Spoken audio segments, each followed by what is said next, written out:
Hello and welcome to episode 10 of the Nintendo Review Podcast. I'm glad to be back. It was great listening to you guys though. Very well done. It was awesome. It was nice to just kind of sit back and enjoy it for once. But I am glad to be back to chat with you guys. How have you guys been getting on past week? I'm actually extremely tired. I've only had like 2 or 3 hours sleep last night because for some reason I spent most of the night just designing stuff. So yeah, pretty shattered. Lee, are you more awake than Greg?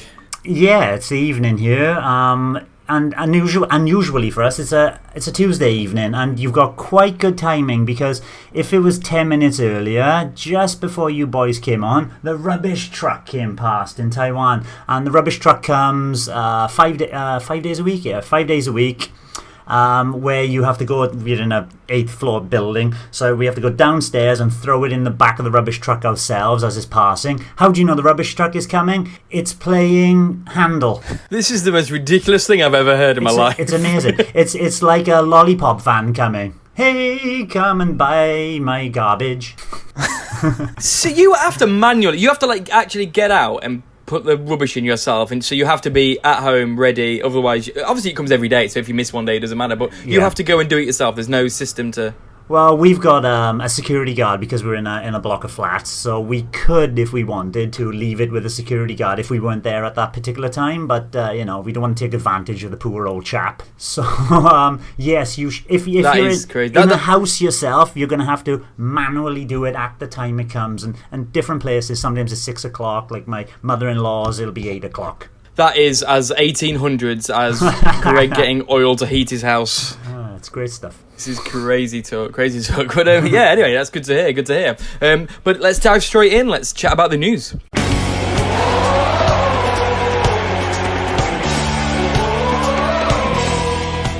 So first, obviously a few weeks ago, we were very excited about Nintendo telling us that Mario Kart is going to get loads of updates, and we were like dreaming about the online app and extra courses.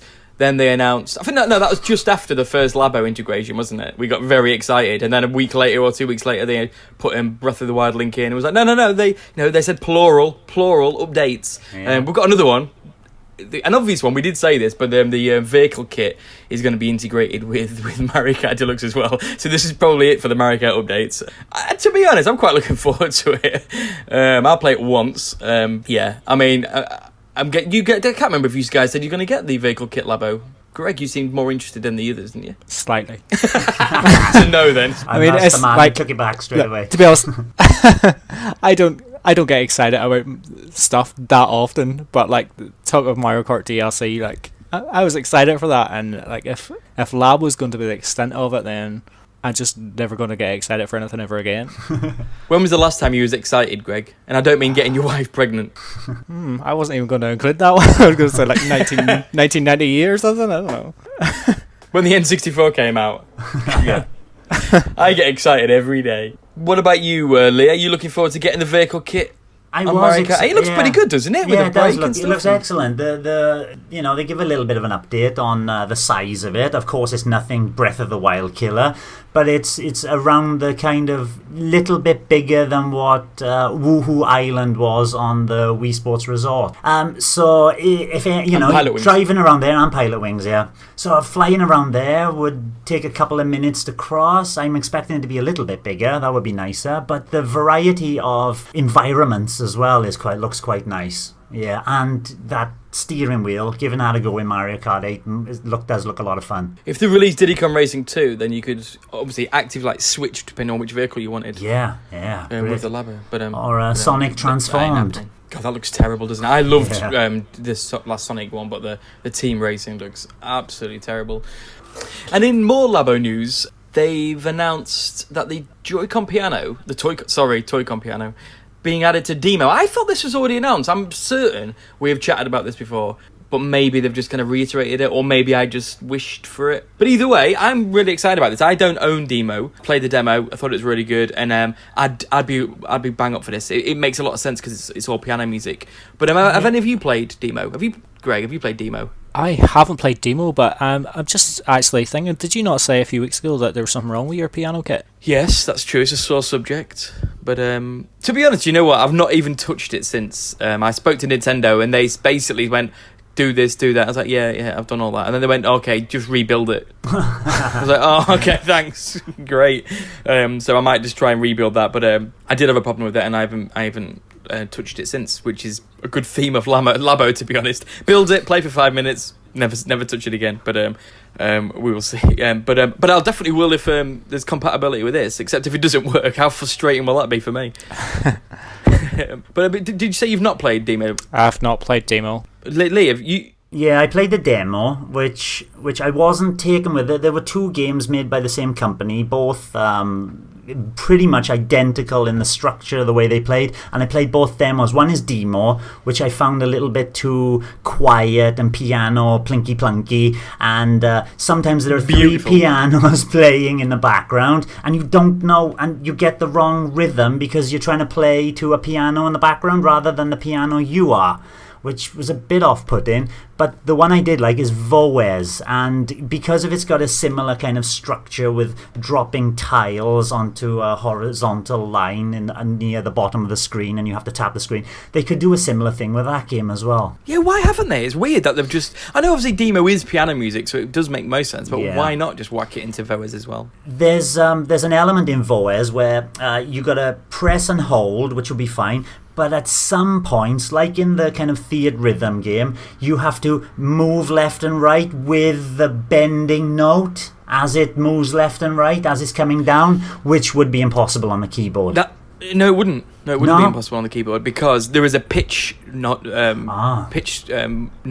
Yeah. So you could even it'd be great to even add some of the extra buttons that are on the piano as well to kind of do some of the pitch slides. Though, when you have to press 2 together and then move 2 together, you're gonna need 3 hands. No, you're not, because you've got 5 fingers. You're cheating now. That's how you play the piano.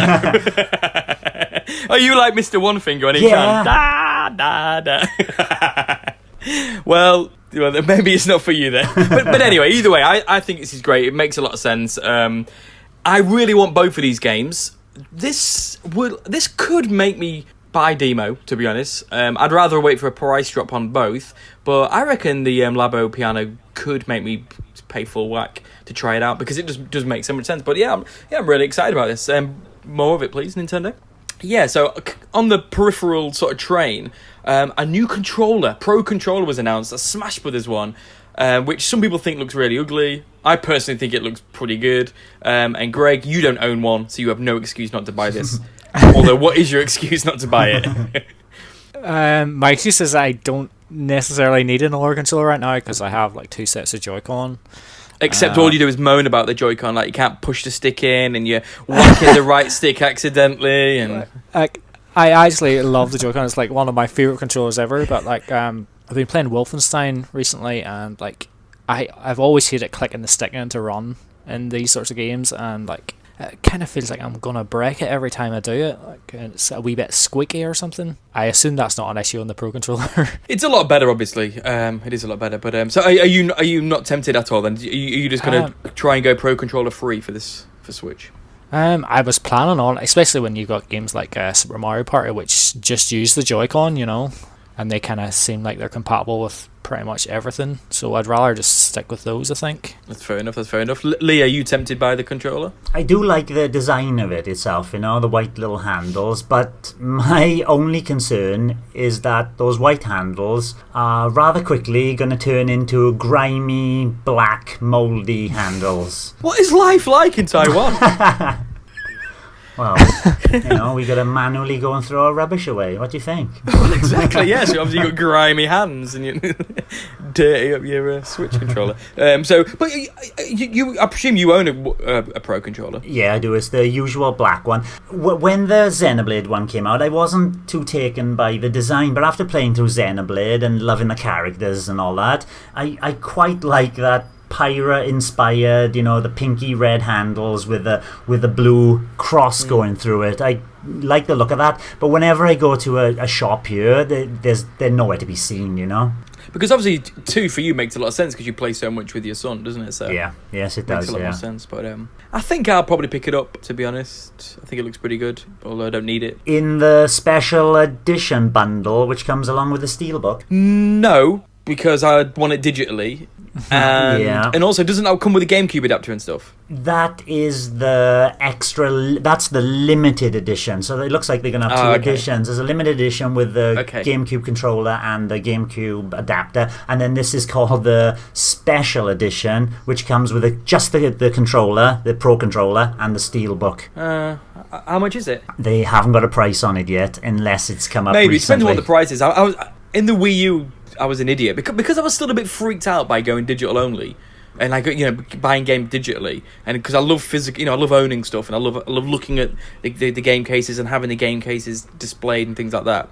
So but on the Wii U, I really like the idea of say Mario Kart and Smash and Mario Maker digitally because then you can play them whenever you want. So I bought both versions. This is how much of an idiot I was on the Wii U. So I bought 2 versions of Mario Maker, 2 versions of Smash, 2 versions of Mario Kart. Well, 3 versions of Mario Kart now because I bought the Switch version as well. Go for the fourth. This time I've just gone digital. But maybe I might, if it's cheap enough, I might get the special edition version. I don't know. We'll see. I wish you never told me about that. But we'll see. We'll see. See what the price is. Same with Mario Pie. Actually, we might as well chat about that. That's the next bit of news. Actually, the fact that they've just announced that they're releasing the neon green and neon pink Joy-Cons in a bundle, which appeals to me because I really want those. Are they the Splatoon ones? Yeah, exactly the same. That's annoying, isn't it? Greg was saying that, wasn't you, Greg? That why don't they do the reverse and then like they did with the snipper clips, and then the reverse of what you bought originally on your, and then you got the full red, full blue. If they did the reverse, you'd now have a full neon green, full neon pink. It is rather strange. Yeah, that is a good idea. Well done, Lee. Well thought. Good idea. But no, they've not done that. They've done the same ones. But this is coming out a month after the game, or over like 6 weeks after, which is annoying. So I don't know. You can't just buy the Joy-Con separately, I guess. Can you? Or are they only bundled with Splatoon and now this? I have seen them, but this is only Taiwan, and it's probably a Japanese set. I have seen the neon green and neon pink on their own, but in a double pack. Yes, I can personally go out and buy them right now. I don't know about Europe. Yeah, I don't know. Again, it depends on the price. If it's like a good 20-30 quid knocked off the price, then I might be tempted. Are any of you guys, I presume you're both getting Mario Pie, but are you gonna get the Joy-Con set, or are you just gonna buy it outright? I've ordered the game physically, so no Joy-Con set for me this time. And I have already pre-ordered and pre-downloaded the digital version from the eShop. You've gone for it. Yeah. I have. I still don't know what to do, digital or physical. Did go for it. It's kind of like, it's one of those games. It's a multiplayer one, like you said, with Mario Kart and all those. And it's only 2.7 gigabytes. It comes with double gold points, which doesn't amount to much, but at least it's something. And that £5 quid. Yeah, £5. So I tipped it over the edge. I thought, let's go for it. Yeah, I'm tempted for those reasons, but I don't think it's the kind of game that you play as much as you do a Mario Kart or Splatoon So I don't know whether physical. Don't know. I've got a little while to think about that. Anyway, so the next bit of news is just a little bit of an update on Diablo 3, which is obviously coming out for the Switch this autumn. And they've announced that, a few things really. One, it uses the cloud saves on the Nintendo Online server, which means that people can go on your Switch and download their profile, which is great news. Hopefully more games will use that. Yeah. They've announced that there's no extra download whatsoever, which is quite surprising considering it's got all the DLC, and third parties very often sort of cheat the small carts and make you download a portion of it at least. So there's no additional downloads, and that they're using the Switch Online app for voice chat, which... So it's a mixed one. A bit of me is like, why doesn't everybody use the Fortnite system and just let you do it natively? But it's still good that that they're really going all in on the Nintendo Online services. But when this got like leaked ages ago, I heard of it, but I didn't know what it was. Didn't care. Then it got announced. Didn't really care. And then for some reason, something's happened in the last week or two, where now I'm like weirdly excited about it, and I can't wait to get it. Have any of you been tempted? Obviously, last week, Greg, I was unsurprised to listen to the podcast and hear you declare that you're not interested in the slightest in Diablo 3. But have you changed your mind at all? Would you be interested in creating, if a few of us get it and 4 of us can go online and embark on this game, would you be tempted? I will check videos of it, because I really haven't looked into it. It reminds me. It looks like Gauntlet from the videos I've seen. It does, and everything is up. You know, everything is thrown at it. The RPG elements. It's just basically Gauntlet with extra RPG elements. It does look nice. Yeah.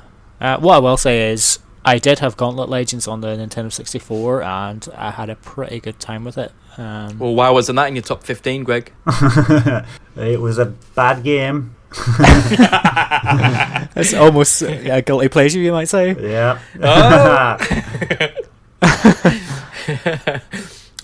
It's so probably terrible to play now. I haven't played it in years.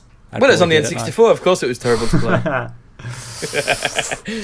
You're tempted if it's Gauntlet but with loads of RPG elements online. Huge quest as well, isn't it? You know, the quest apparently goes on forever. I think there's loads to it because it's got all the DLC as well. Yeah. It sounds like there's loads. I'm interested. What about you, Lee? Are you? Yeah, definitely interested. It is one of those games as well. It's got drop in, drop out multiplayer. Yeah, yes, it does. You know, I could be playing there, my son could go, hey dad, and jump in, and it supports a single Joy-Con, so if we're out somewhere in a restaurant, we're bored, we can load it up without carrying a Pro Controller around. Yeah, it sounds great. It's going to fuel my OCD. Have you heard anything about the drop in, drop out for online? Like, say if me and you are playing, can then Greg see us playing it and then go, oh, I'm going to do it, and he downloads it then, and then can he just join in our game? Or do you have to create a lobby? Do you know anything about that? I don't know anything about the lobby system. I only know that the people behind it were talking about the local multiplayer being drop in, drop out.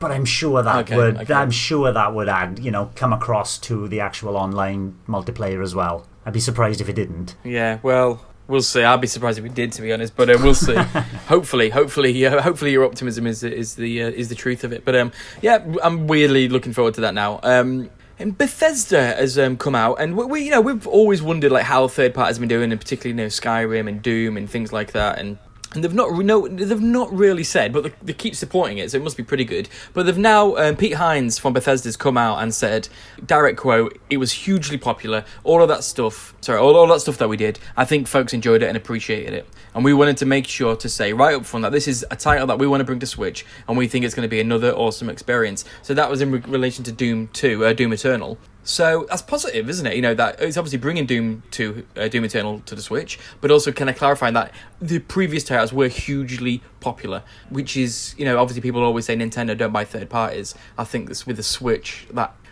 narrative is changing a bit, isn't it? So that's nothing but good news, is it, Greg? Yeah, fantastic. I just kind of wish other third parties would follow suit a wee bit. There's nothing really much coming from Capcom or Konami, those sorts of people. So Capcom have just released Okami and Monster Hunter within a couple of weeks. Well, but do you mean in future? Future plans. Yeah, I still think they're holding back quite a bit. Yeah, it was out Disney's Saturday morning collection, or it's called Saturday afternoon collection. Yeah, where's that? Capcom. Just Disney afternoon collection, but you can keep adding words if you want. It's a but where is that exactly? Where is it, Capcom? What Capcom game do you want, Greg? If you singled them out, which game is it that you think? Obviously, Resident Evil 4. Well, you've just nailed it. Okay. I'm with you. It's time to play that. Replay that game. I'm up for that. It's a matter of time. It's a matter of time. I've also I kind of wish Shenmue 1 and 2 have been released there on the Xbox and PS4 recently. It's that could easily run on Switch as well. Why not? Where is it? I know, it's a strange omission again. Do you think, because they're pretty big games, they probably took a little time to kind of get together. Do you think it was a case of that decision was just made a bit, quite a while ago before the kind of success of the Switch, and that moving forward it is just going to keep improving, or do you just think it's just going to be, kind of hit little bits here and there, random games, and that's all we're going to get? I really don't know. I kind of hope it's because the decision had to be made too late or whatever. But maybe we will get it eventually. Obviously, there's no chance of getting Shenmue 3.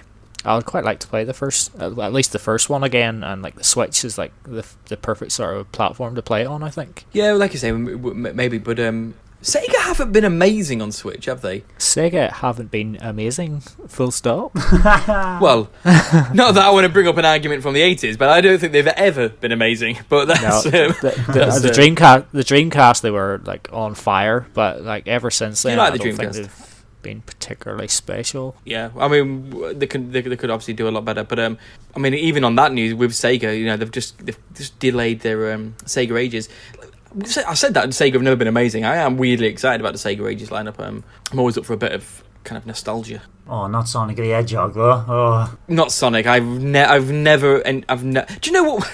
Weirdly, this is really controversial. The only Sonic game I've enjoyed, I did quite like Colours, but the one I enjoyed the most was Sonic and the Secret Rings on the Wii. I just don't like Sonic. But that was so different. It was I actually quite liked it, but that was when I was still quite enjoying sort of like motion gaming, and I like the idea of like, you know, kind of moving him around those levels.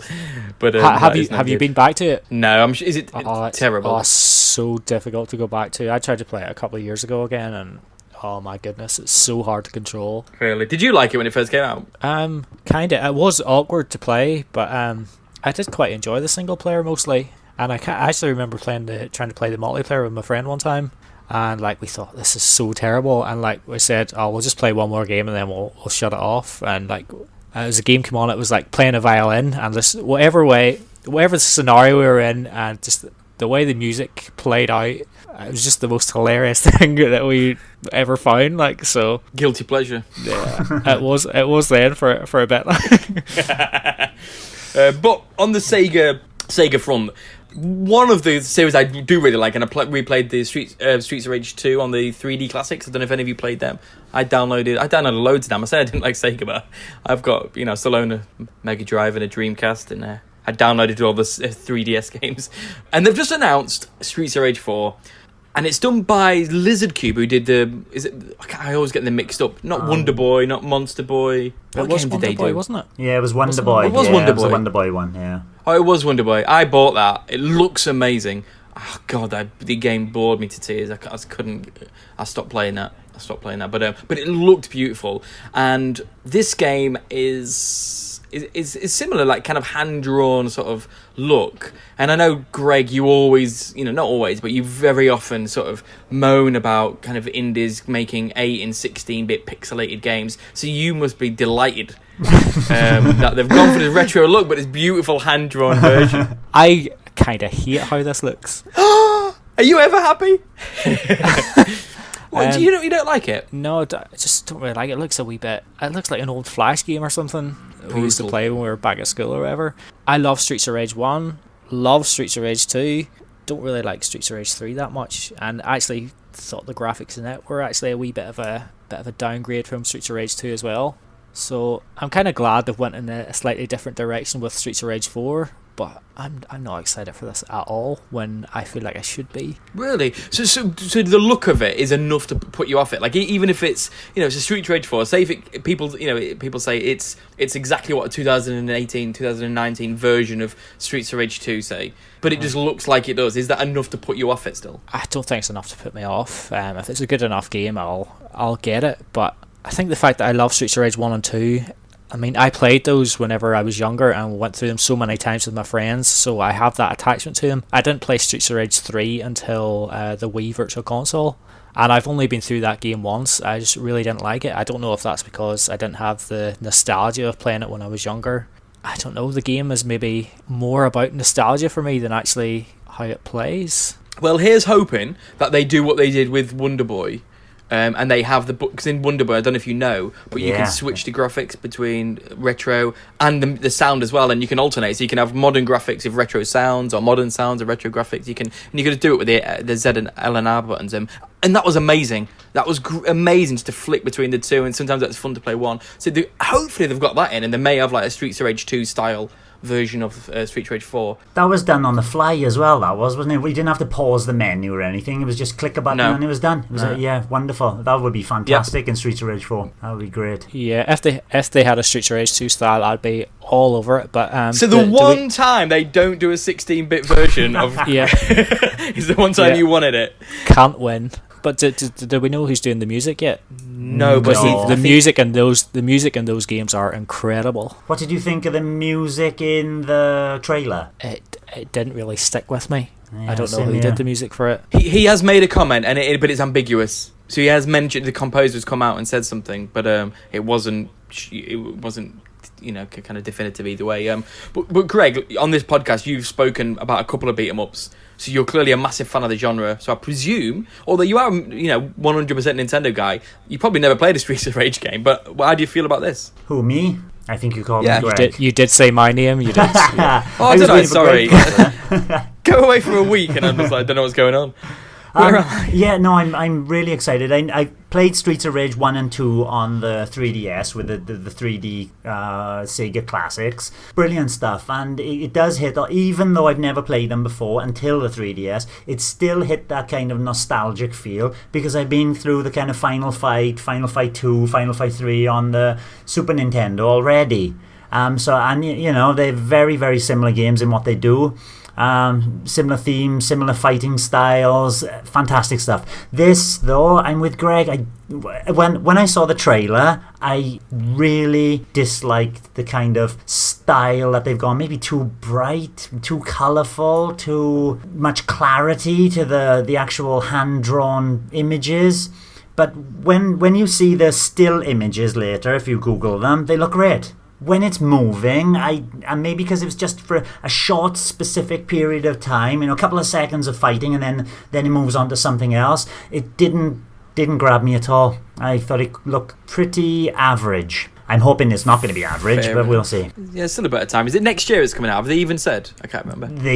No date confirmed as of yet. Nothing at all. Not even platforms. Okay. We don't even know what it's coming out on. We'll see. A few weeks ago, we had we did the recording the day of the Smash Brothers Direct, and we've done the same thing again. There's a Nindies Direct today, and rather than waiting, we've gone, now let's chat before it. We don't want to chat about that. We don't want to be up to date with our impressions of things. But so there is an Indies Direct today, 5 p.m. UK time. Don't really care what time it is anywhere else. And I'm really excited about this. I was really disappointed with the last Indies, in all honesty. There wasn't much there that got me that excited. I'm hoping that this is going to give us some new. Last time we got The Messenger, we got Bomb Chicken. There's a few games which, Pool Panic and stuff in the last Nindies. So I'm hoping we get some, the next wave of new games to kind of get excited about. And they have said it is unannounced Indies as well. So are you guys? Can you guys watch this? And do you get excited about Nindies? Yes, I get very excited about Indies. Even everybody seemed quite down after the Indies broadcast, Indies showcase last week, and now we got the Nindies one, which is going to focus on the American kind of side of it. The last one was the European. Is it only, you just mentioned, is it only unannounced games, or are there also unannounced games? That's a good question. I think when they kind of spoke about it, they just said unannounced games. So the likes of things like Travis Strikes Again, maybe Undertale, what am I looking forward to? Shovel Knight, Towerfall, Shakedown Hawaii, they've all been announced and they've all gone about the wayside, they disappeared. Those are the kinds of games I want to see. Unannounced games, well, we don't know what's coming up, but I'm sure there'd be lots of 16 and 8-bit games to to Greg's wonderment. I'm going to try and find it. Greg, you tell us your opinion. I'm going to try and find the announcement and see if I can. I'm not really sure what I'd be excited for. I love No More Heroes, but Travis Strikes Again, it's never really looked that special to me. It does look rather mediocre, doesn't it? It does look mediocre. Yeah. What about Pure Pool? Did you play Pure Pool on the PlayStation? It is brilliant. I actually have played a game of pool with my brother on the PlayStation, but I'm not sure. It might be Pure Pool, but we only played maybe about one game. I don't really like playing pool games on consoles. I'd rather just go and play snooker or pool in real life. But okay, that's fair enough. There's one indie game I would really like to play again, and that's Ollie Ollie. I'm with you there. So I've never played the second one. I downloaded the first one on the Wii U, and I think you could download it in the 3DS as well. I think they both came bundled together. They did, yes. Really loved it, and would love to play it again, and would be delighted to see that today. Is there a rumour that Ollie Ollie is on its way? I haven't heard anything. Oh, okay. Wishful thinking, but yeah, that would be a great thing. Yeah, sort of it just seems like a perfect fit, so why not? Yeah, it's brilliant. It's absolutely brilliant as well. It's really good. There's a game on the PC by the guys who did FTL called Enter the Breach. and it looks amazing. So I'd love that. It's perfect for the Switch. It looks very much like was it Bad North, that game that came out last week? Yeah, Bad North. It looks like that graphically. It's set on these small islands, and so it's sort of like a tactical RPG. But you can go backwards in time. So you can learn how you're getting attacked, and then it's got a time travel element, I think. So you can then adapt to what happens to you in the little battle. It's meant to be incredible. It looks really good. So I'd love that. There's 2 Point Hospital. Have you heard about that? Basically, a modern day theme hospital that's out on the PC. I'd love that as well. There's a little sensible soccer game. I can't remember what it's called now. That got released. It's meant to be really good. And so that would be amazing. But obviously, then there's the stuff that we've got no idea because it isn't out yet. But the games that are on other systems and other platforms, it's like I'd love for them to come over, and a lot of companies are bringing over those games. So something like that would be an absolute dream. But we'll see. We'll find out in a few hours. I'm still trying to find this the announcement. I don't know. I remember them saying it. There was actually a couple of games that we haven't spoke about at all that have been announced. One of them is Gone Home. That's coming out for the Switch. Yeah. That we've not mentioned. I've played that on the PC. Brilliant game. It's a walking simulator. Have you heard of the walking simulator genre? You're basically going into a house. You would play a girl, I think. I played it years ago. And you go home from university, no one's there, and you kind of walk around the house and find bits and pieces and gather the story of what happened in the house. It's but that's in terms of gameplay, that's kind of it. You walk around and the kind of story gets revealed to you. You play the Oxenfree? Unfortunately, I have played Oxenfree. That's another walking simulator, and I thought, if Gone Home is like that, I'm not going to enjoy it. But did you not like Oxenfree either? No, I didn't. No, it started off well enough, it had intriguing characters, and then they got irritating, and the story didn't go anywhere, and the scares weren't scary, and it was over before I even started it, kind of thing. It was not very good. Yeah, it's nothing like that. It's good. I really didn't like Oxenfree. It was just kind of teenage angst with this silly storyline, and it's just like, really? No, Gone Home is quite beautiful. It's really beautiful. But anyway, lots coming. We'll find out in a few hours, and we'll be a week late with our impressions next week on the podcast on that one. But that's it for the news. Well, actually, no, sorry. There is a little bit of news. I thought you chatted about it, Lee, but you didn't. You said about Shovel Knight's new game. They did announce that they said this week we're gonna hear about a new Shovel Knight game for the Treasure Trove, and then they said it's gonna be for IGN. So I was thinking, it's going to be on the podcast, the Nindies showcase, but no, it's not. It's going on IGN. But this is 100% definitely the 4-player battle mode, isn't it? First of all, I thought it was the King, but no, the King Knight, and then it's got to be the 4-player mode. Or maybe they'll be releasing, the card game that's going to come out as well, King of Cards. Maybe they'll release that prior to the actual King Knight campaign. It could be that as well. Oh, maybe, yeah. Forgot about that. We'll see. We'll see. Yeah. That's happening this week. Sometime this week. Yeah. Yeah, exactly. Yeah. So next week obviously we'll chat about all this. But that's awesome. So that's it for the news. And now I want to know what you guys have been playing.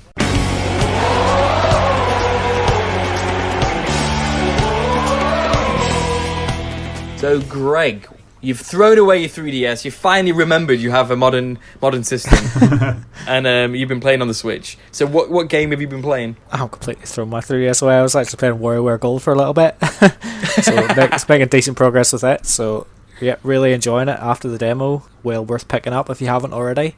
We also played. You and me, Darren, we played a wee bit of Worms earlier in the week. Yeah, or it was the weekend actually. That was hilariously terrible. Yeah, not the game. We were hilariously terrible. It was like so much fun. The amount of mistakes we made and stuff. The winner is who makes the least mistakes. And we tried a few different maps, and the second one we used, we couldn't really find any decent weapons to use, and we were both in different sections, and it just I don't know how we managed to get through that one. It's good. It's really good fun. I love it. We need to play more. We do need to play more. From what little I've played, and I've only played probably twice online with you boys, it's fantastic. What a laugh. Yeah, it really does just remind me of playing Worms back when I was younger, and I didn't really expect to have that feeling again, but I'm really loving it, so glad I downloaded it. But anyway, the game that I do want to talk about this week is another one that I downloaded recently, and that's Tumbleseed. downloaded it in the sale. I think it was just under £4. Standard price is like $11.99. Straight out of the gate, I'll say it wouldn't be worth $11.99 to me. So I'm really glad I got it in the sale. That's not to say it's a bad game though, because it's just a very, very difficult game. And basically, you have this it's like a bar across the screen, and the bar can be controlled with the left and right analog sticks. Like the left stick moves the left side of the bar up and down, and the right stick obviously moves the right side up and down. So it's like it tilts this bar, and in the middle of the bar there's this seed that you control, hence the name Tumble Seed. And you're basically trying to guide this seed up through pretty much an obstacle course up a mountain, and there's lots of holes everywhere and like enemies that appear from time to time.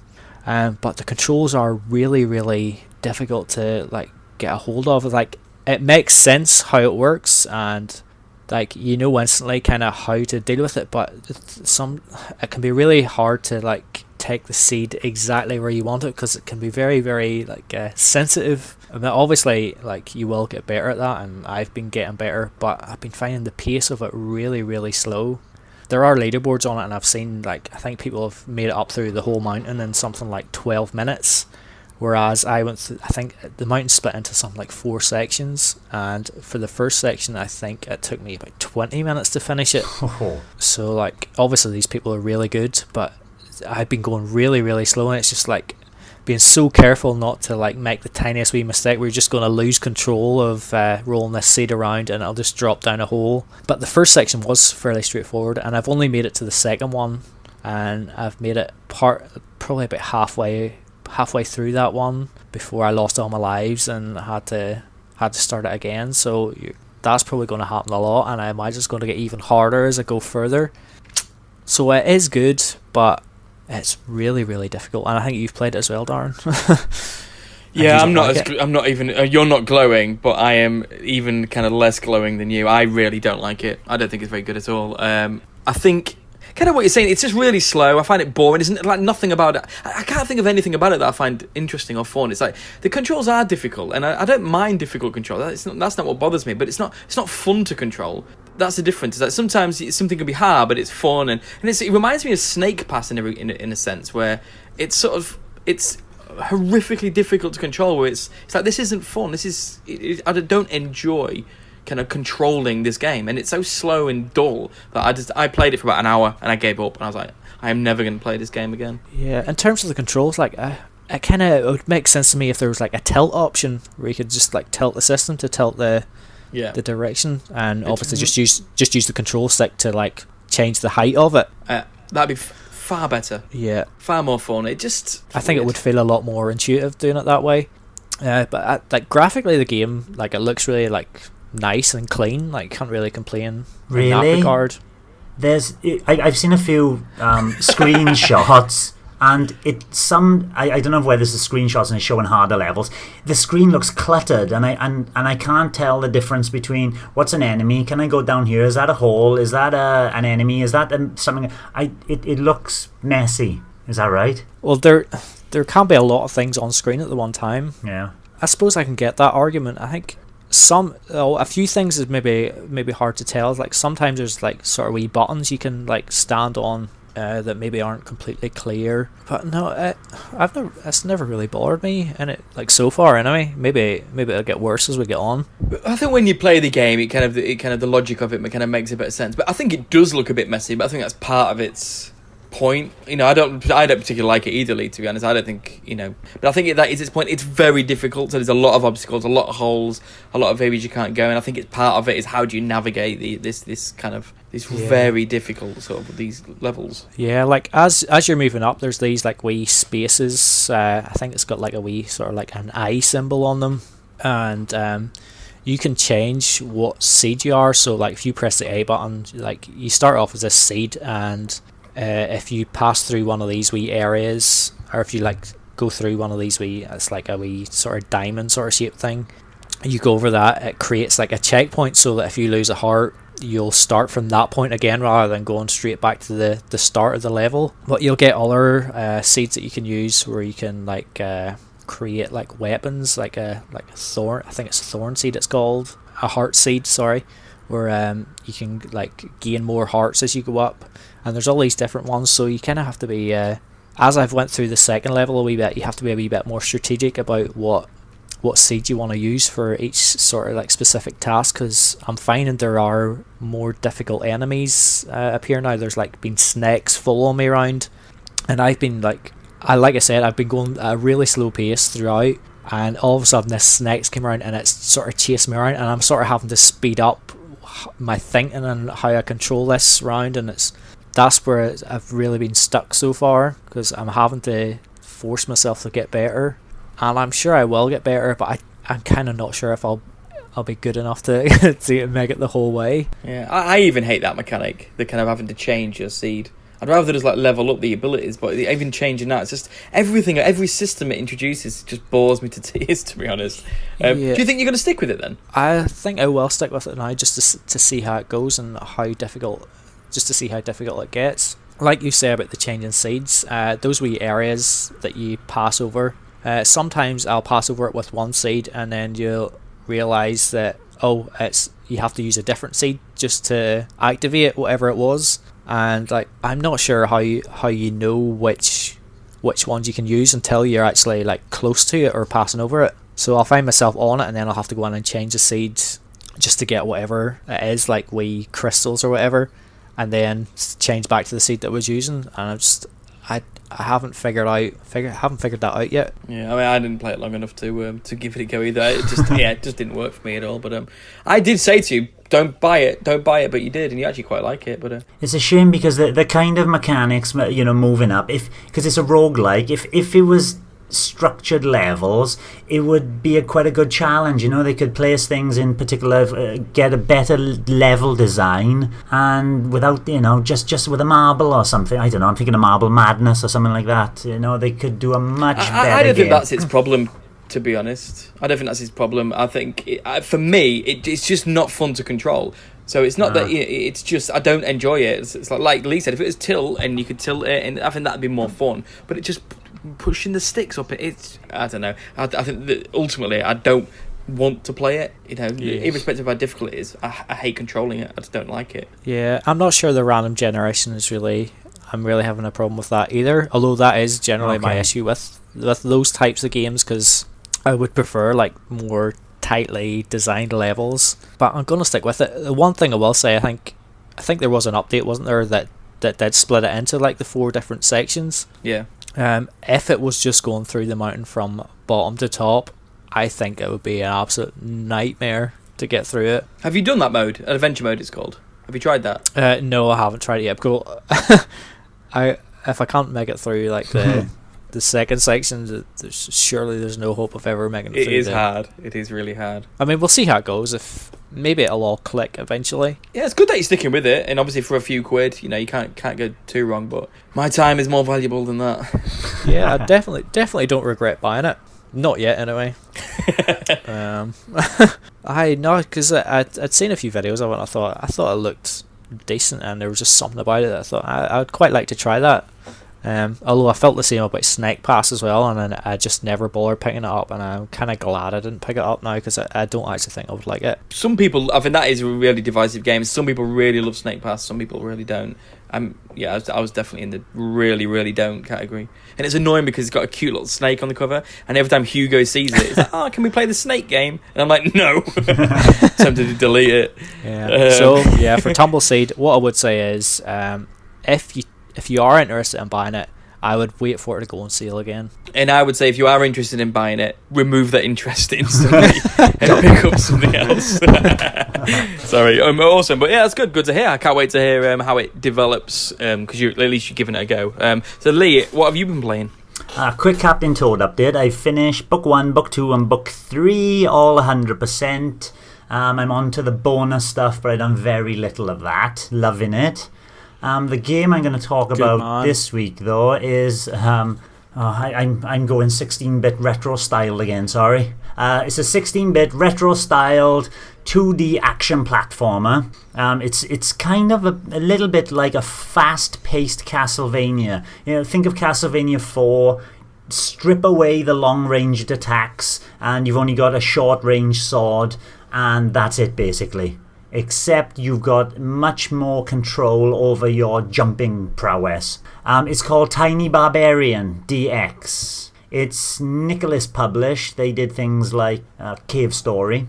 And I was when I saw the visuals, because I got this as a review copy, when I saw the visuals, I thought, oh, it's another 2D platformer. I am not going to be enjoying this. It put me off. Then I started playing, and right from the beginning, right at the start of the game, there's this opening cinematic of a mountain the camera is scrolling up a mountain, and there are, as you get to the top of the mountain, you can see your character standing there, and you can move left and right, and there are orcs just attacking you from left and right. So the kind of opening cinematic is a mini game, and you fight through a few orcs and die very quickly because it's your first time, you don't know the buttons, and it's barnstorming.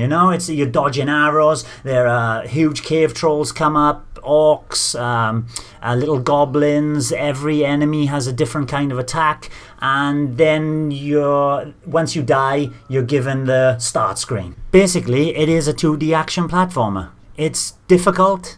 Always feels completely fair though, because where you're saying about Tumbleseed is awkward controls. This is one of the best pixel perfect jumping games I've ever played. The jumping is spot on. You know when you're going to jump, you press the button at the right time, and you know you can make that jump, and it works every time. If you fall to your death, it's your own fault. You've got no one else to blame. You can never blame the game itself, which makes this game very fast-paced, because you're doing lots of jumps with falling platforms, spikes on the bottom, hanging across ropes and swinging across. Everything needs those precise, tight controls, and the game gives them to you. Now that's in the beginning. It starts off relatively straightforwardly, it's kind of each screen is a little bit bigger than a screen, so there's a slight bit of scrolling involved,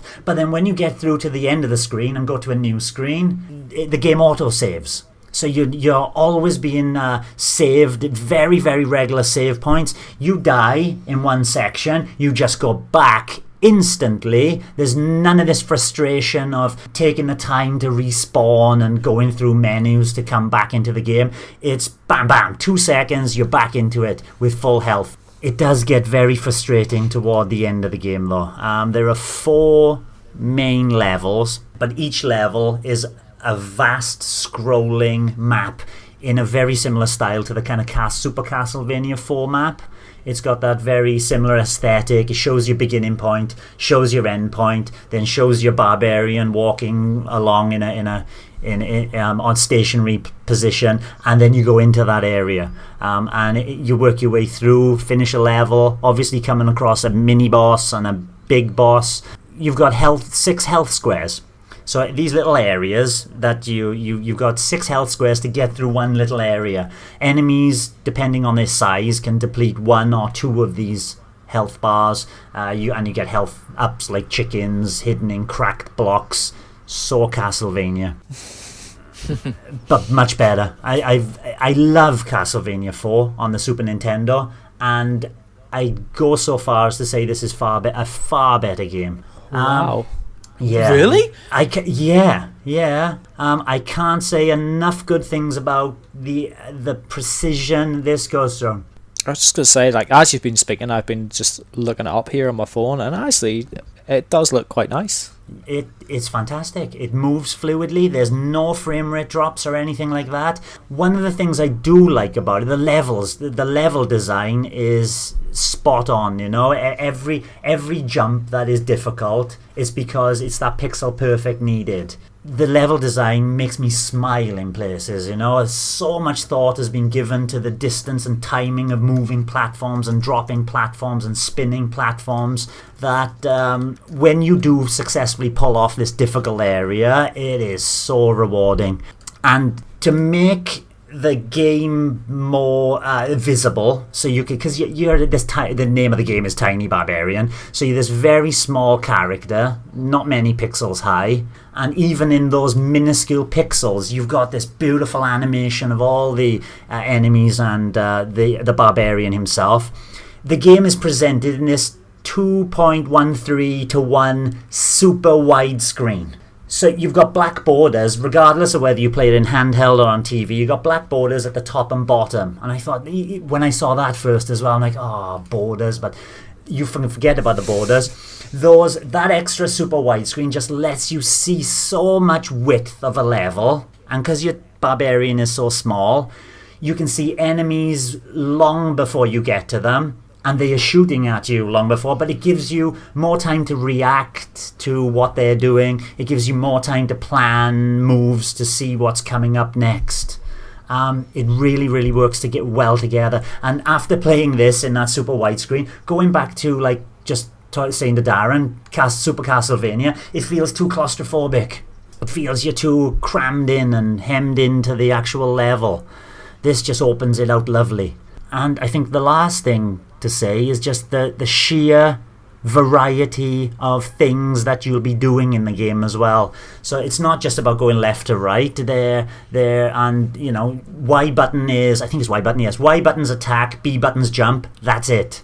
Simple controls. So, but you've got a combo system, so you click it 3 times, and depending on the direction, very similar to something like Smash Brothers, you pull off a different move. You can jump down and attack to smash enemies with a flying shoulder, as if you're some sort of WWE wrestler.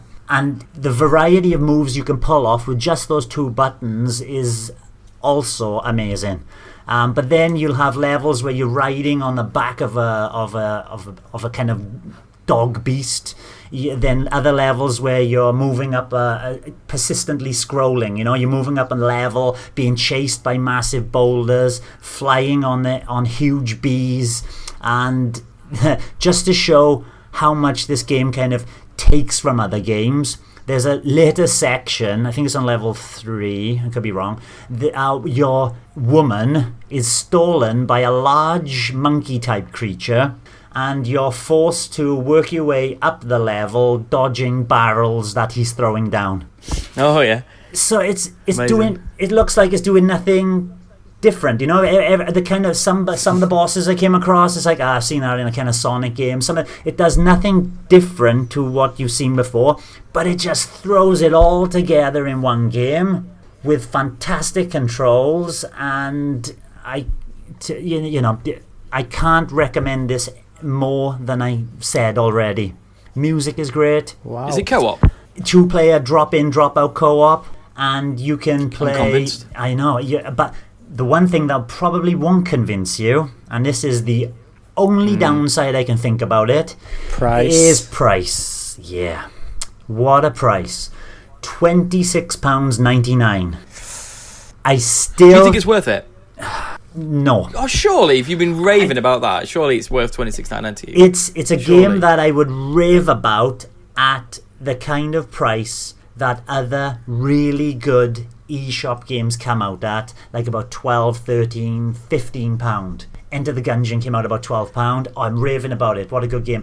It's just... Anyway, it's an old school platformer, and it is perfectly performing. It's perfectly accessible until you get later levels. It's just, I do find that $26.99 a little bit too much. That's so weird. It's like it's amazing. If this came back in the SNES days for like $26.99 or something, you'd think, oh, this is an absolute bargain. Yeah, exactly. Just, times have changed so much. I know they have. Yeah, we picking up cheap games left, right, and centre, especially now that the sales have come on. And I'm thinking a fantastic How long game is it? is too much. I've played it for about 8 hours, but the game, because I've gone back and done levels and blah blah blah and back and forth, if you actually manage to get through some of the more difficult sections with no trouble, which I very much doubt, you could probably finish it in about 4 hours. But if it's because it's tricky, you reckon between sort of 6 and 8 hours? Oh yeah, like you could easily get 6 hours out of it. Yes. Yeah, that is quite a lot for 6 hours. You know what? That's one I think I might put on my watch list just to wait for a sale. Just to see. Yeah, it also came out on retail, so it might be something that might drop in retail faster than waiting for an eShop release. But definitely, I'd say if it comes down to that kind of £12-13 price point, that is one game to jump on. So surprised by it. That is some discount though for it to be that price, isn't it? 50%. Yeah, well, just over 50%. Yeah. Exactly, yeah. What if it came down to 20 quid? Is that worth it or no? I'd leave that decision to you and your value for money. If I knew nothing about the game and I saw it at 20 quid, I wouldn't pick it up. This is such a hard question to answer. It's like, would I buy it for 20 quid now? I've played it now. 15 quid. 15 quid tops. I'd go for it. 15 quid. Yeah. I just think if you think it's better than Castlevania 4, then that's worth that much money. I paid £3 for Tumbleseed, or £3.50 or whatever it was, or £2.50. I can't remember what it was now.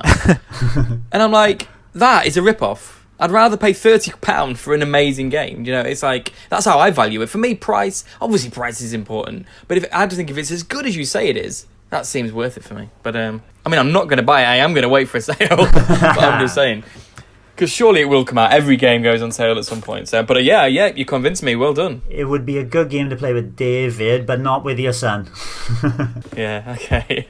I'm looking forward to it. But yeah, thank you for that. So I was going to chat about another 16-bit pixelated Metroidvania Axiom Verge, and then I was reminded that I didn't chat about another 16-bit styled platformer called Bomb Chicken. I have mentioned this. I think I said I was I've started it and it seems really good. I finished it a little bit ago, a week or so ago, and my opinion hasn't changed. I think Bomb Chicken is an incredible indie game. It's an incredible game. It's just such a patronising thing to say, actually. Sorry. It's just an incredible game, full stop. And this is amazing value for money. I think this is £10.99 on the eShop, and around 5 hours to complete. But so I'm sure you all know, but Bomb Chicken, 16-bit sort of platformer. You only can do is move the chicken, and you can drop bombs. That is all you can do. You can't jump, you can't fire anything. You use the bomb mechanics. So with the bombs, you can in effect jump. It's your jump button, so you kind of get to a ledge and you kind of drop a bomb, and you kind of rise with the bomb like you're sitting on it, and you can drop an infinite amount of bombs as well. There's no upgrade system. You don't start off with one bomb and drop two. It's like from the beginning, you have everything you have at the very end of the game. So to get up ledges, you kind of drop more bombs. You can drop a bomb, climb off, and then hit the bomb to kind of try and attack enemies. You can jump on enemies, Mario style, to kind of kill them as well. And that is it. But with that very, very simple mechanic, it never gets boring. You're never doing the same things all the time. You're constantly doing new things all the way up to the end of the game, from kind of like hitting ledges, hitting enemies in different ways, kind of, it's fantastic. It looks incredible. Greg, I think you should look at some screenshots. I think even you will like the 16-bit style. It's really bold, chunky 16-bit style. And it's just, the kind of animation is amazing. The kind of the way the kind of chicken moves is brilliant. It looks great. But it's just one of the most fun games I've played in a long, long time. Completely the opposite to Tumbleseed. What I was saying about Tumbleseed. This is pure fun to control. And for me, Mario is the epitome of control.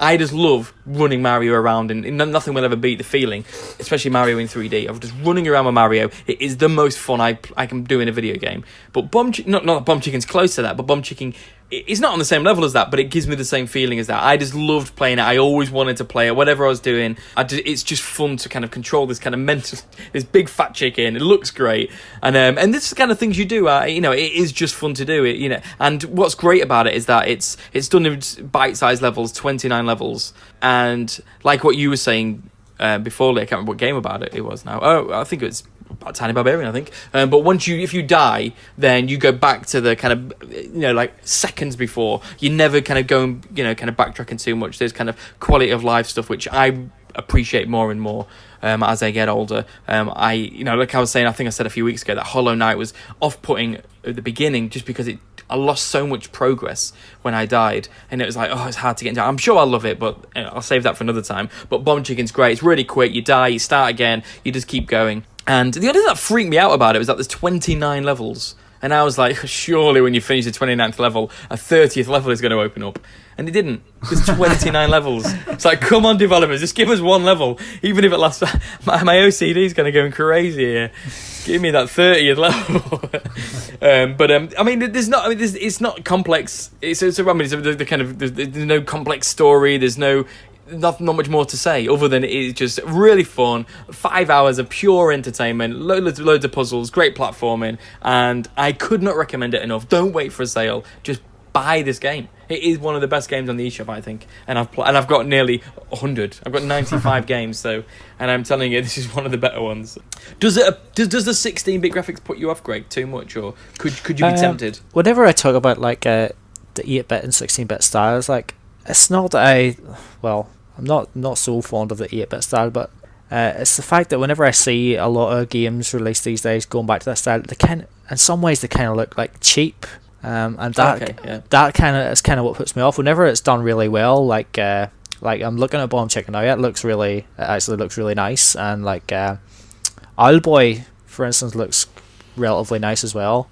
So whenever it's done right, like I've got no problem with that style whatsoever. And Bomb Chicken actually looks really fun here, and I'm not really sure why I'm making the comparison. It kind of, in some ways, it kind of reminds me of Box Boy for some reason. I think it's just the fact that you can like stack and stuff. Yeah, that's how you climb on. But in Box Boy, actually, isn't it? It's the puzzle elements are quite similar to that, actually. Yeah, I mean, there's a lot more to it than Box Boy. I love Box Boy as well, may I add.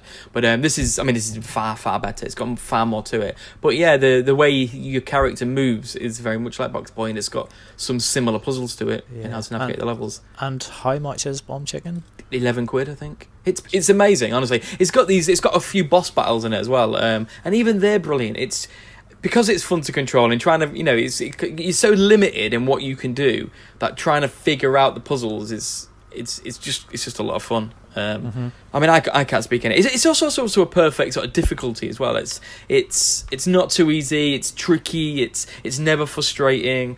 It's just pitched perfectly. It's completely my kind of game, but it's borderline perfection in terms of what it is and what it's trying to do.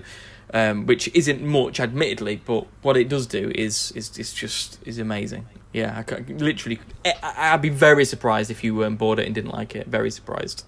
But what about you, Lee? Does it appeal to you? I nearly did get it when it was on sale in the summer sale, and I put a certain amount of money on my eShop, and I bought a load of other games, and Bomb Chicken was still there, and it was on my list, and I ran out of money before I purchased it. Otherwise, I would have got it. What games did you get instead of Bomb Chicken? I knew you were going to ask me that. I want to know what games you bought. I should have written them down. Gora was one of them. Haven't started it yet. Oh, well, that is yeah, a masterpiece. That is a masterpiece. And I'll catch up with you next week. I can't remember. I've just looked. Bomb Chicken's £12, Greg. $11.99. These have both done really well in selling these games this week. It's probably another one that I'll just put on the list and I'll get it eventually, perhaps. Like I'm not in desperate need of a new game at the minute. Like I'm sort of like you said, you've got nearly 100 games on your Switch, which to me is insane. Because I've got like something like 20, around 25 anyway, and I think there's maybe about 10 of them that I haven't finished yet. So like already I'm kind of feeling overwhelmed. So I don't know how you're coping with all those. Not very well. And I've just gone over the 50 mark. I'm not coping very well either. Wow, crazy. I think I've got about 10-15 games to complete, which isn't that bad actually. That's about the same for me, I think. Yeah, considering the amount you have, like that's good going. That's not too bad. But then you haven't been sidetracked by 3DS games for the last few months. Exactly. But then that's the problem. I'm kind of annoyed with that because there's still a lot of 3DS games I want to play, a lot of Wii U games as well. So it's a bit annoying. I do need to stop buying games for the sake of it, but that's why I'm being a bit more, kind of strict into like Tumbleseed. Played it for an hour or so. And it's just like I do not enjoy this game at all. I'm not gonna, I'm binning it off. So I'll say I've got 95 games.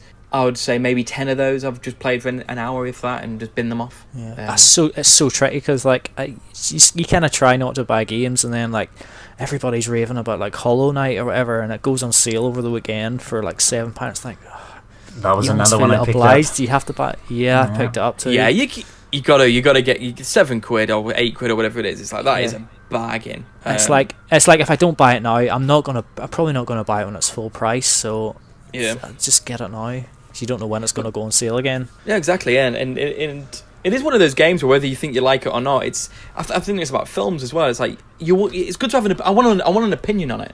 Do you know what I mean? It's just like I may not love Hollow Knight, I may do, but I want an opinion on it. I want to play it. I want to see what the fuss is about. I want kind of want to be part of that. So we'll see. But the games are so cheap, it's easy to kind of become a bit throwaway in a way, not in a demeaning way, but in a kind of it's you can take more risks. You can buy games that you may not like, kind of. And if you don't like it, then you don't play it. It's only a few quid gone. So I'm loving that personally. A little bit too much. I want to break the. Although what's annoying, I've got 95 games, and obviously there's strips of 6, so I've got one square free on my Switch. Oh, that tiny barbarian will fit that. Lovely. Are you the sort of person exactly, yeah. Are you the sort of person that when you're turning the TV volume up and down, that you have to stop at a round number? 5s, chunks of 5s, not evens, chunks of 5s. I am exactly that. So they have to be in chunks of 5s. But I'm very organised. I got my email inbox is always at 0. Yeah, I've got a few kind of sorting out problems that I have. I like things organised. That's why I'm always craving folders. Just need things organised. Everything needs a place. They'll be coming. Exactly. Hopefully, part of the Switch Online, they'll give it a bit of a revamp. Although, did you hear about them? Did a job call out for an OS? Yeah. Person. That worried me. OS level design's like, you're only starting now? Like, just now? We'll see. Maybe someone's just left the team and they're just replacing someone. But we'll see. We'll see about that. But that's great. Awesome stuff. I think people are convincing us to spend more money each week. So now let's go on to the listener question.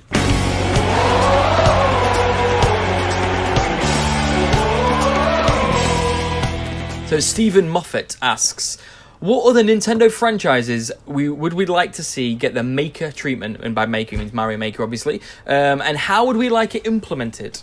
Greg, as a big fan of Mario Maker, you own both versions. So surely must have thought about other Maker games. And I will say, Zelda's too obvious, I'm sorry, but Zelda is too obvious. Everyone said it, everybody wants it. So no one's allowed to say Zelda. Fair enough. There's one that I know that I would really like, and I'm sure my brother would love it as well. And that would be Mario Kart Maker. That was mine. Yeah, basically designing your own tracks. But I'd love to see you have your SNES style visuals, maybe even the N64 version that you can just flip between, or Mario Kart 8. I just think going between Super Mario Kart and Mario Kart 8 at a flick of a button on the design stage would look really really cool. Would that affect the balance of the carts? With the SNES one slide all over the place? Well, yeah, probably. If you're playing Super Mario Maker as it is now, each of the different versions control differently. And there are certain abilities that you have in some versions. I didn't think they did. Yeah, they all control differently. You had the wall jump in the new Super Mario Brothers one, for example. Yeah, I know the move. I know there was additional moves and items, but I thought they decided on one physics of Mario. But just had you've got the wall jump, and you've obviously got slightly different sort of power-ups. But I thought the physics was exactly the same across them all. That's a good question. You could be right there in some way, but I'm not sure, because I know the NES style Mario, it wasn't quite as you couldn't move quite as easily with it, when you're jumping up in the air, whereas you have more precision in the new Super Mario Brothers style. Just googled it. They all use the same physics, Super Mario Brothers U physics. Wow, interesting. Yeah, there you go. Yeah. So, but anyway, so what would you do then for your Mario Kart? Would you have one physics, or would you like to change? Would you keep the core physics for each series? Yeah, I think the different physics would make it interesting and give you a reason to choose between the two different styles. Yeah. And obviously doing things like your item placements where you want, and maybe adding wee shortcuts here and there. I think that would be really fun to do. Can we please make shortcuts which actually are shortcuts? Yeah. Do they annoy you? The alternate routes in the latest Mario Karts, it's there's no... You don't feel as if there's no risk reward really. There's no real shortcuts in Mario Kart anymore. Yeah, there's the odd wee one where you just cut the corners, but if you think back to the the N64 one, for instance, and you go to like Koopa Beach and try to make it over that ramp through the tunnel and stuff. That's the a real SNES ones, shortcut. the ghost ones, I always remember. And stuff. the one jumping over with a feather. Yeah, Genuinely tricky shortcuts. Or like the ones you make your own, like at the start of Wario Stadium, where everybody jumps over the wall at the side. Like, I haven't seen more the first of a glitch than a shortcut. Yeah, I haven't seen the first half of that track in like 20 years. Or like obviously Rainbow Roads, where like you have the risk of going over right at the start, cutting off half the track, even though the computer characters catch up on you anyway. Bit of a tangent there, but I think we should do a special video on that alone on Mario Kart shortcuts. Even the way Mario Kart 8, they have like the outer circle like with the speed boosts, and then obviously the inner circle on like Mario Kart 8. But the outer one is just so much slower. The speed boosts so it's like, why would anybody go? Oh, don't even get me started. I know. Yeah. Always on the inside lane. Yeah, exactly. Anyway, sorry, Greg. Sorry, Super Mario Maker, Kart Maker. But I maybe like apart from Mario Kart, maybe like a wee Captain Toad Maker might be. That would good call. Yeah. Or also one that I'd like. It's not a Nintendo franchise, but I would like to see like a Super Monkey Ball Maker. Oh, I'd love to see Super Monkey Ball come to the Switch. Come on, Sega. So would I. Like, we're bound to see it eventually. I hope, like, hopefully they get back to form, because like the first couple of games were amazing back on the GameCube, and that series kind of just fallen off a cliff. There's a spiritual successor to Marble Madness, which has just been announced, but there's no date or anything, and I forgot what it's called. There's something marbles in the title anyway, which looks like it could fill that kind of niche. Interesting, because like, my brother actually like talks about Marble Madness quite a lot. Yeah, great game back in the day. Yeah, but anyway, what about you boys? What kind of Maker games did you like? Well, I went with a racer as well. First of all, with a racer, and I did write down Mario Kart, but I also went with F-Zero just because it's been done before, hasn't it? It was on the 64DD. Yeah, and a track editor basically, very similar to what Greg has already said with Mario Kart editor. You change between the different kind of styles of the rotation. I've forgotten what it's called. Super 7. Can't remember what it's called. Super 7 of the SNES titles. Mode 7. Excellent. Thank you, Greg.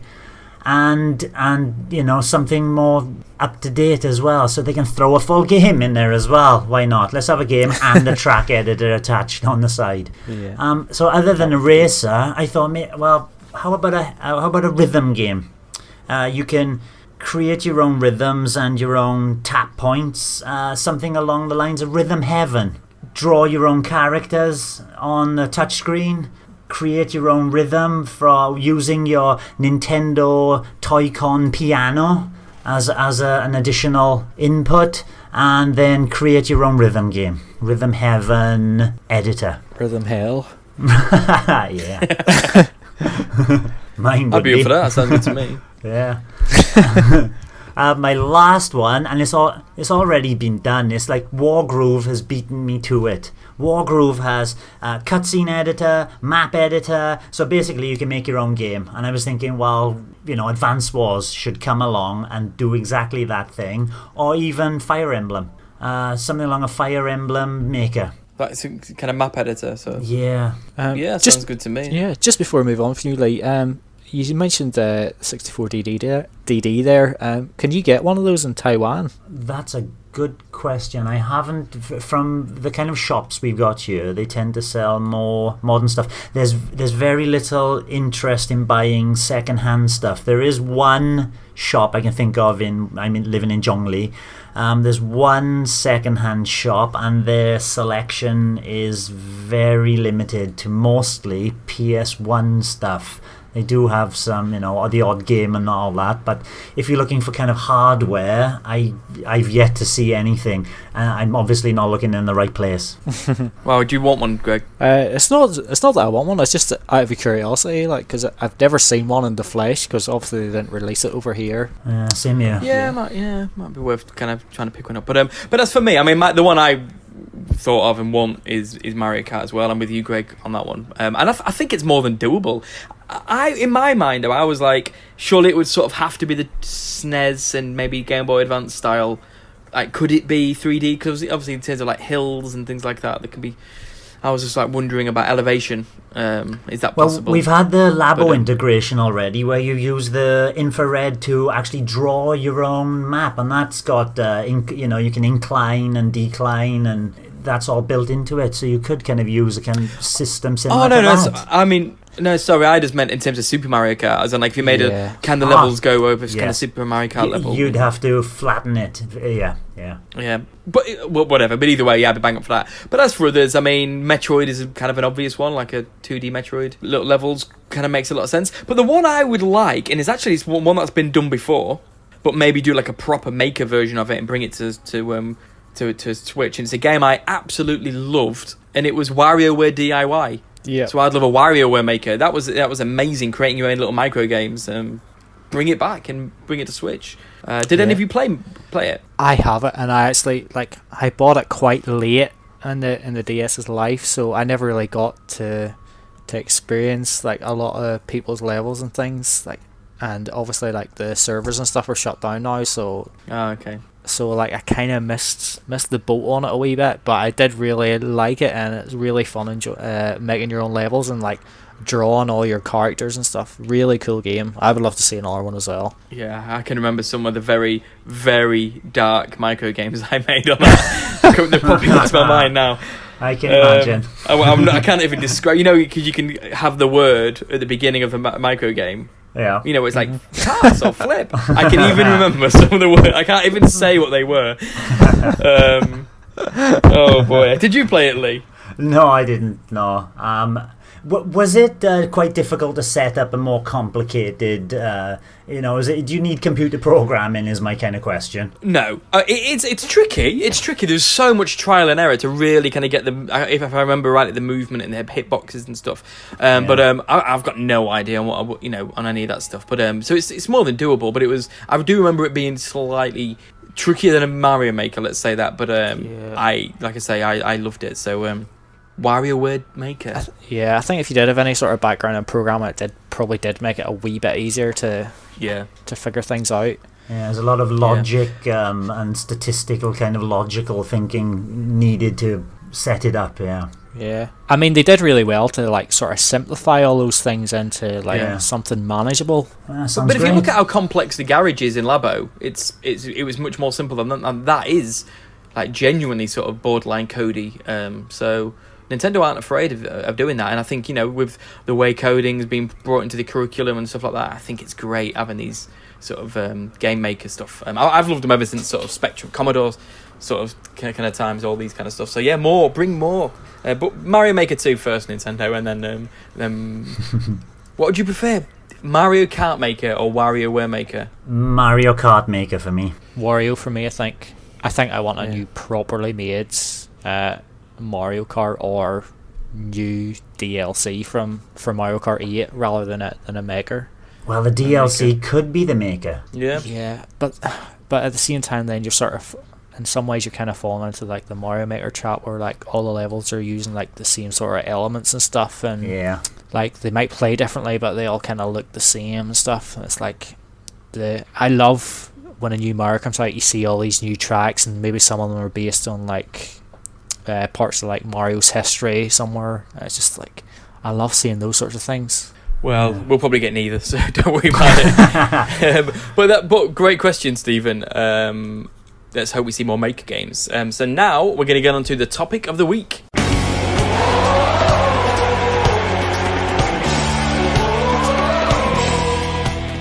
So this week's topic of the week is guilty pleasures.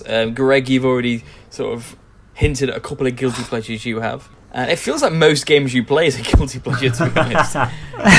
But talk to us, what guilty pleasures do you have? I don't know, whenever you sort of call it a guilty pleasure, it's kind of like almost like you're ashamed of liking it, but I'm not ashamed of liking any of these here. Like, same, yeah.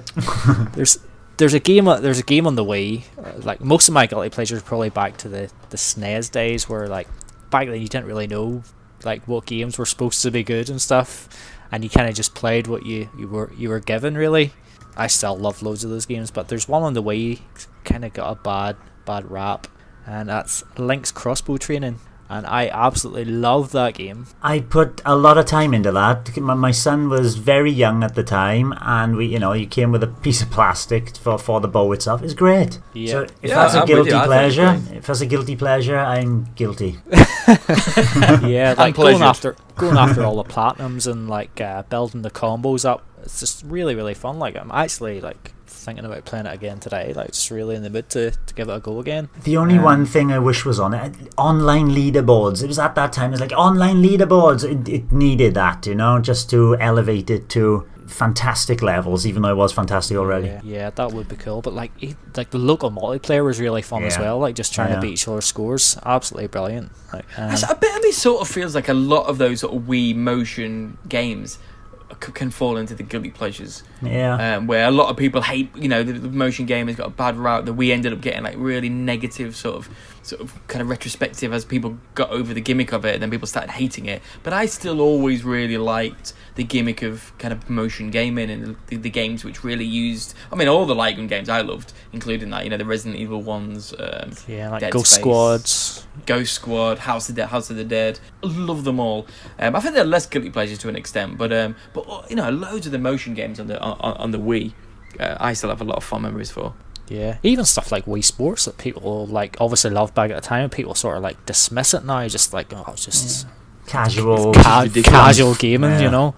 I played it again last week, and I had an absolute blast. It still feels really good to me. Yeah, it's same. And even Wii Fit, even the mini games in Wii Fit, I love. Yeah, but like I said, like lots of SNES games.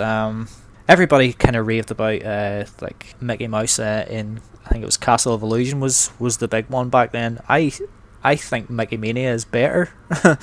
That's another guilty pleasure of mine.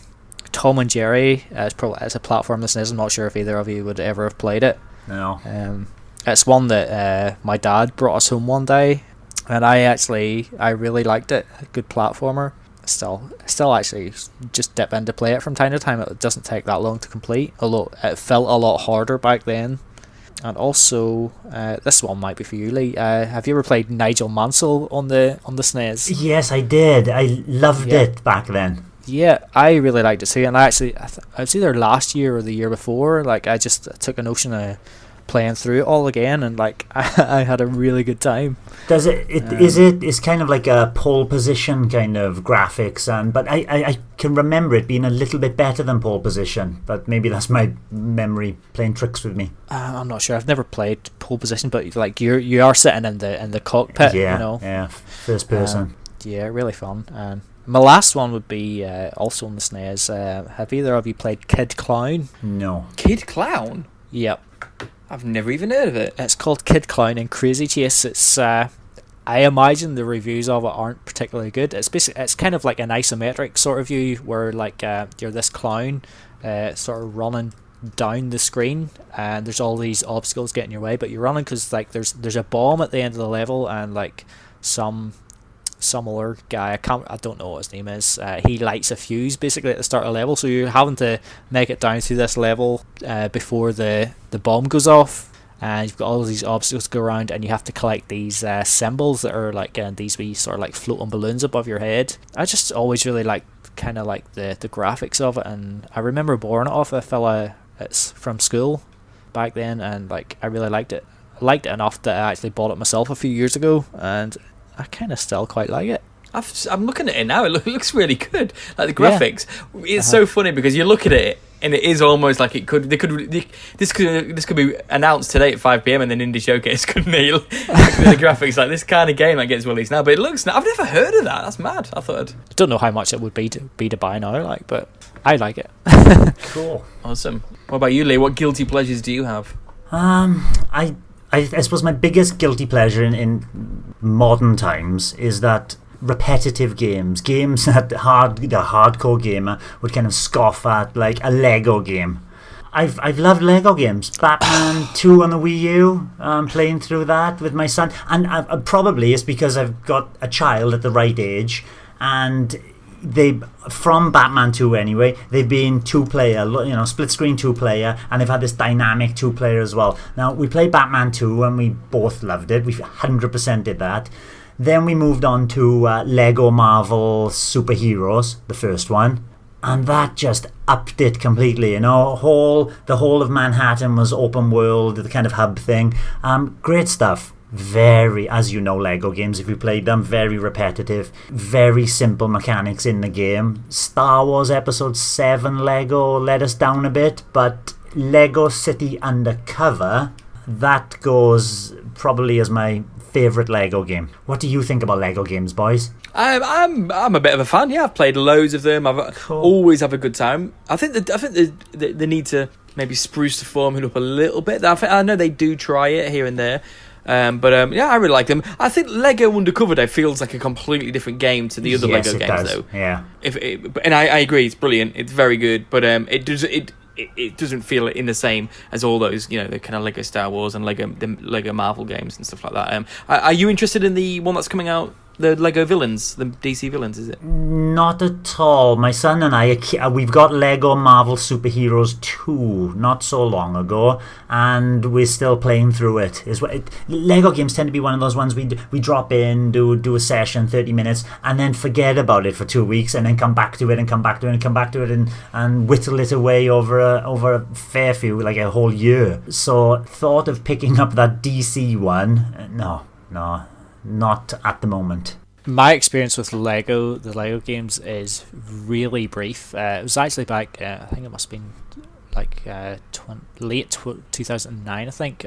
DS games. When I picked up, I'd just got an HDTV for Christmas. Okay. And I kind of thought, I kind of want I only had the Wii at the time, really, and it's sort of like I kind of want something to show off, really. So I bought an Xbox 360, and with it came, I think it was a Lego Batman game maybe, and Pure, and like I only played it for a couple of minutes. I just didn't really like it, so never really bothered with it, and that was kind of me with the Xbox in general. I only lasted a year in my house before I sold it on, but the Lego game only really played it for about 5 minutes and just wasn't feeling it at all. They haven't changed much apart from a few things like a cover system, so they like a third person shooting thing which was implemented in the Star Wars Episode 7 one, and they've implemented some you can build two things basically. They go, it's a dynamic build system. All that means is you press the button to build one thing and press the button to build a different thing, and then by doing one or the other you can solve a puzzle a different way.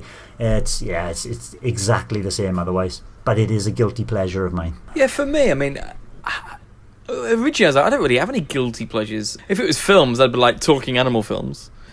But for games, I'm like, I don't really. Solitaire, I thought talking animal films then was going to go somewhere different. Oh my god, my mind. No. So I don't know. I mean, I actually, I'm kind of with you a little bit, Greg, just in the sense that I think guilty pleasures basically means something which is bad but you really enjoy, isn't it? That's in essence kind of what it is. And with that, it is the NES games and a few SNES games which, you know, like I mentioned it a few weeks ago, like Lawnmower Man on the SNES. I love it. It's probably a terrible game, but I love it. And like you with Mickey, I loved Aladdin on the SNES more than I loved it on the Mega Drive because that was the first one I played. But everyone kind of says that the Mega Drive version is loads better. But so it's things like that. And obviously on the NES, I'm obsessed with the game called Fester's Quest. But it's because I had it and I finished it 100 times when I was younger. Me and my brother used to play through it all the time. You know, people say it's kind of a bad game, but for me, I love it and I could play it now and enjoy it. Same with, say, Kung Fu and Gunsmoke and things like that. Kung Fu was amazing. Yeah, Kung Fu is staggeringly good. It is staggeringly good. So it's stuff like that. But thinking about it, though, I guess my guilty pleasure is probably licensed video games. And with that, I mean, if I like the license, for example, Turtles, I'm obsessed with the Turtles, so I will want to play and probably still get enjoyment out of pretty much any Turtles game. Probably the same with Star Wars. You know, The Force Awakens on the Wii, for example, I loved 1 and 2, and Shadows of the Empire, which is meant, you know, people kind of slag that off a little bit. No, so most Star Wars games I'm going to love. Most Turtles games. Maybe most Simpsons games, I would say, probably as well, would probably kind of lump into that. Even if they're bad games, for some reason, because I love the kind of worlds and characters so much, I'll probably get a lot of enjoyment out of those. So I think probably those are my real guilty pleasures, I reckon. But yeah, but like you say, I don't feel guilty about it. I tell you what I would feel pleasure. guilty about. It's that a future game that's going to be coming out, and I would feel so guilty to play it, but I think it would be a fun thing to talk about in what we've been playing, is Senran Kagura I know what you're going to say, you big pervert. Yeah, perverted. I knew it. It's coming to the US, but I don't think they haven't got a date or anything on the European shop yet. Now that would be a particular guilty pleasure. I love how you're trying to justify it by trying to talk about it on the podcast or for a laugh or something like that. You were going to buy it research. Anyway. It is research, Greg. That's the word. Research, completely. Awesome. But yeah, that's good. As always, thanks again. Good to be back. And thank you for listening, everybody. Bye-bye. Cheers. Bye. Thank you for listening to the Nintendo Review Podcast. You can find this very podcast on SoundCloud, iTunes, Stitcher, Google Play, TuneIn, and YouTube. Just search for the Nintendo Review Podcast. Don't forget to give us a review and ask us a question. We are also on Twitter, Facebook, and Instagram, where you'll find great content such as news, reviews, and streams. Of course, you'll find us at nintendoreview.co.uk. And check out our Nintendo Review Discord channel for lively discussion, meetups, and in-game voice chat. Drop by and say hello.